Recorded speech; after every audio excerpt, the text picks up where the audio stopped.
W.F. Howes presents an unabridged recording of The Wanton Road by J.C. Harvey, narrated by Peter Noble.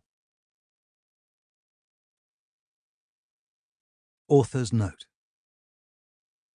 There are times when history makes a writer's life easy. There are many more when it doesn't.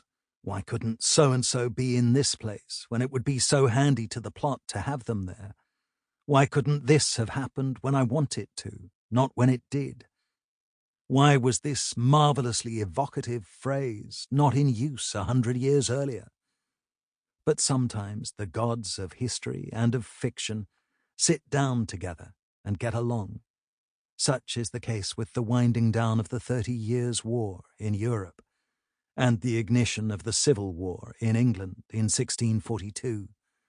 And the many, many men of war who moved from one to play a part in the other.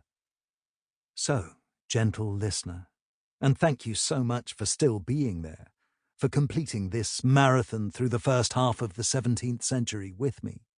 We come to the third book in the Fiskardo's War trilogy.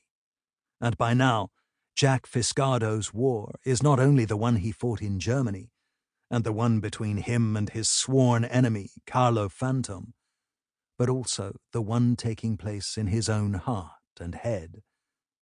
I always knew that I would bring Jack to England to fight in the English Civil War.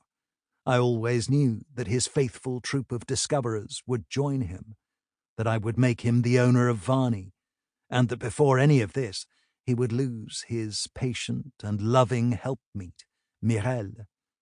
And I always knew, in that evil, writerly way, that I would present him with challenges that could not be solved by cunning or daring or strength of arm, such as caring for a child who has none of those resources to call upon, and never will. But I also always knew that I would match him with a heroine who has wholly unexpected abilities of her own, who could be every bit as potent within her female world as Jack is within his. I knew this character's name. I knew her background was privileged but lawless, that she came from within London's underworld.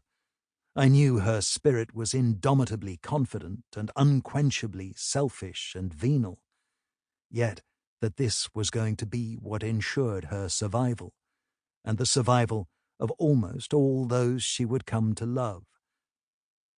And I knew that her appearance would need to be unforgettable and unmistakable. Sample complete. Ready to continue?